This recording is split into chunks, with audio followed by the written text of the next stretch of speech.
¿Qué les ha dado Pedro Sánchez a Sumar, a Junts, a Esquerra, al BNG, al PNV, a Bildu y a Coalición Canaria para lograr su apoyo en la investidura y repetir como presidente del gobierno? Veámoslo. Pedro Sánchez será previsiblemente investido de nuevo presidente del gobierno durante esta próxima semana. Contará para ello con los votos del PSOE, de Sumar, de Junts per Catalunya, de Esquerra Republicana de Catalunya, del PNV, de Bildu, del BNG y de Coalición Canaria. En total, 179 votos que le garantizan un apoyo superior a la mayoría absoluta. Pero para lograr estos 179 votos, Pedro Sánchez ha tenido que negociar con todas las anteriores fuerzas políticas, ofreciéndoles algo a cambio.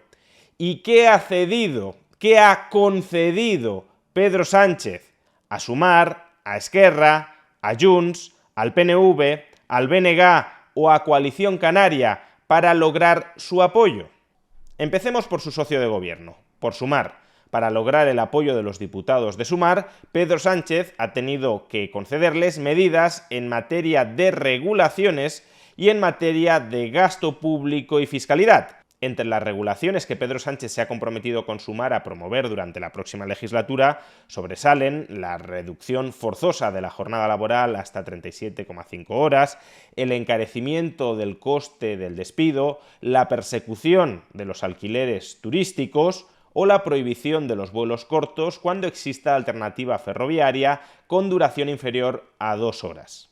En materia de gasto sobresale el incremento del gasto en vivienda pública o en educación infantil, y en materia fiscal desde luego destaca, sobre todo, el establecimiento de un tipo mínimo del 15% en el impuesto sobre sociedades, pero calculado sobre el resultado contable de las empresas, no sobre su base imponible, sino sobre su resultado contable. Por tanto, las grandes empresas que tengan su sede fiscal en España pagarán impuestos en el extranjero por las ganancias que hayan obtenido en el extranjero y luego volverán a pagar sobre esas ganancias por las que ya han pagado impuestos en el extranjero, volverán a pagar un tipo impositivo del 15% en España, sin posibilidad de compensarse aquello que ya han pagado en el extranjero. O si una empresa perdió muchísimo dinero el año pasado y ha ganado un poco de dinero durante este año, no se permitirá compensar las pérdidas del año anterior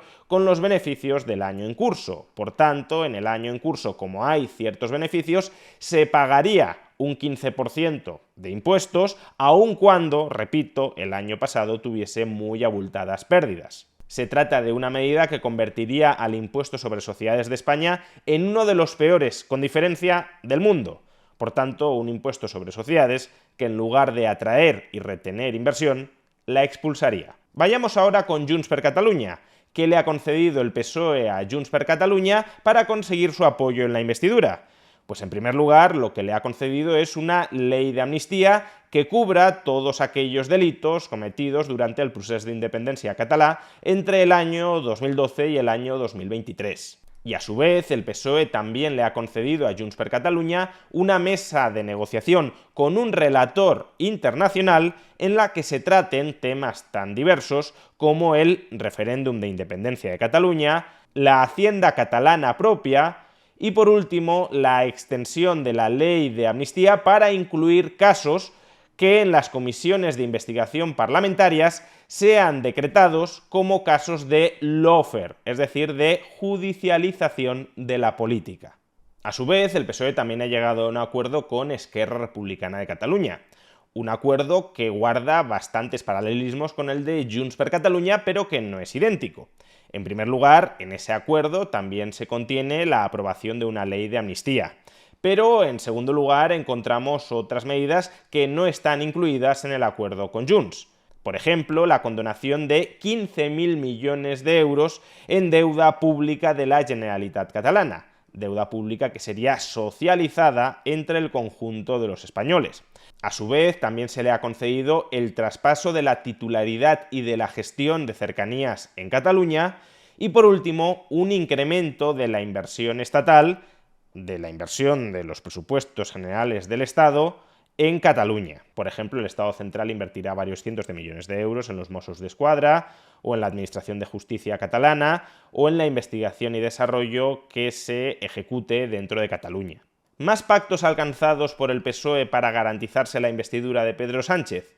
El pacto con el BNG. ¿Qué contiene este pacto? Pues en primer lugar, que la comunidad autónoma gallega acceda a una condonación de deuda equiparable a la de Cataluña. Condonación de deuda de Galicia que de nuevo sería socializada entre todos los españoles. A su vez, el BNG también le ha arrancado a Sánchez el subsidio estatal para rebajar los peajes en 2 autopistas de Galicia, la creación de 5 juzgados especializados en la violencia de género dentro de las tierras gallegas y, por último, un aumento de los traspasos competenciales desde el Gobierno central al Gobierno de la Comunidad Autónoma de Galicia. Asimismo, Sánchez también necesitaba de los votos del PNV. ¿Y qué ha conseguido el PNV en su negociación con Sánchez? Pues en primer lugar, que en el plazo de 2 años se complete la transferencia de todas las competencias autonómicas contenidas en el Estatuto del País Vasco, en el Estatuto de Gernika. Y ello incluye la gestión de la Administración de la Seguridad Social en el País Vasco, no el control de los fondos de la Seguridad Social, sino la gestión administrativa de esos fondos en el País Vasco y también la red de cercanías en el País Vasco. A su vez, ambas fuerzas políticas también se comprometen a estudiar la aprobación de un nuevo estatuto para el País Vasco, un estatuto que contenga más competencias para el País Vasco de las que ya contiene el Estatuto de Gernika y que, en teoría, van a estar plenamente transferidas, como hemos explicado, durante los próximos 2 años. Se acuerda, a su vez, que los convenios colectivos negociados en el País Vasco tengan prevalencia sobre los convenios colectivos de ámbito estatal, es decir, que aunque haya un convenio colectivo para el conjunto de España, tendrá prevalencia el convenio colectivo que se haya negociado en el País Vasco. Hasta ahora un convenio colectivo autonómico solo tenía prevalencia sobre el convenio colectivo estatal en aquello en lo que lo mejorara. Pero con este pacto, en cualquier caso, los convenios colectivos del País Vasco, mejoren o empeoren los convenios colectivos estatales, tendrán prevalencia. Y por último, el PNV también le ha arrancado a Pedro Sánchez el compromiso de incluir una cláusula foral en todas las leyes estatales que afecten al País Vasco.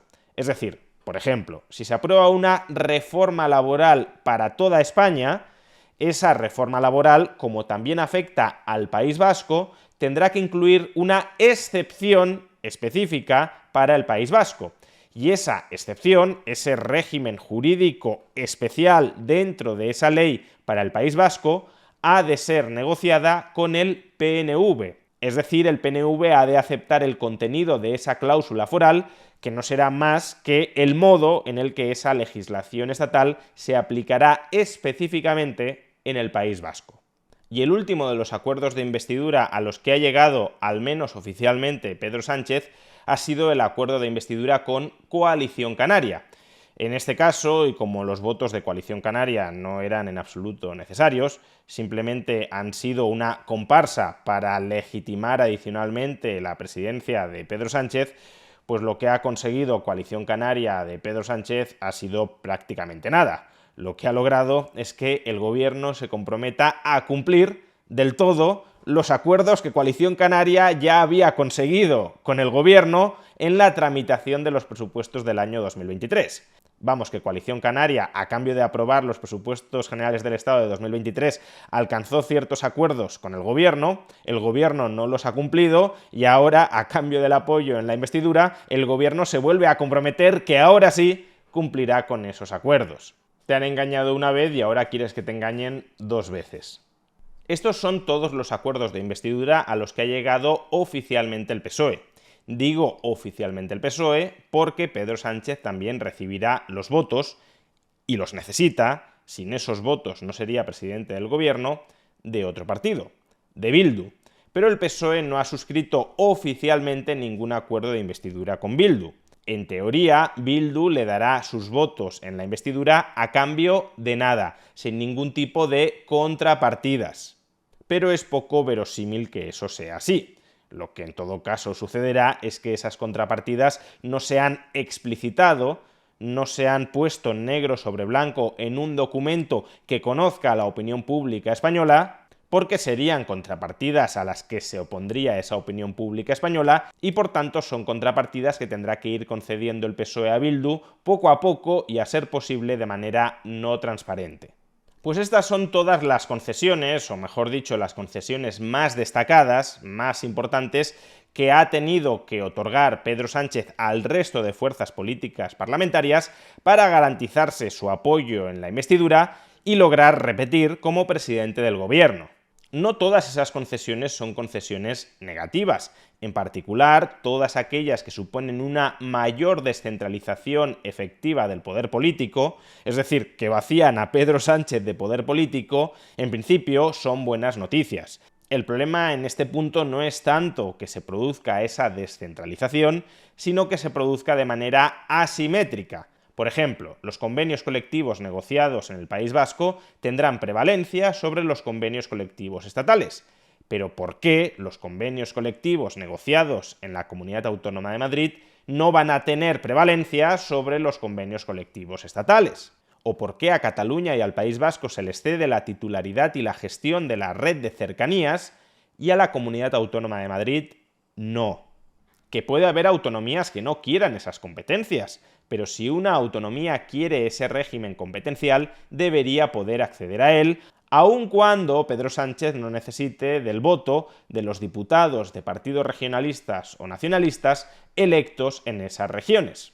Pero no parece que ese vaya a ser el caso, porque estamos puramente ante un mercadeo de votos en el Congreso de los Diputados. Unos políticos utilizan nuestro dinero y nuestras libertades para negociar con otros políticos a cambio de su voto. No vamos hacia un marco institucional general e igual para todos, aunque esa igualdad sea en el acceso a los términos de la descentralización. No vamos a un marco institucional cuya configuración depende del dictat del gobierno de turno. Yo necesito tus votos, a ti te doy este dinero y te doy estas libertades. Yo no necesito tus votos, a ti no te doy este dinero ni te doy estas libertades. Arbitrariedad pura y dura en beneficio privativo de la clase gobernante. Eso y no otra cosa, la arbitrariedad en beneficio privativo de la clase gobernante, será la próxima legislatura sanchista.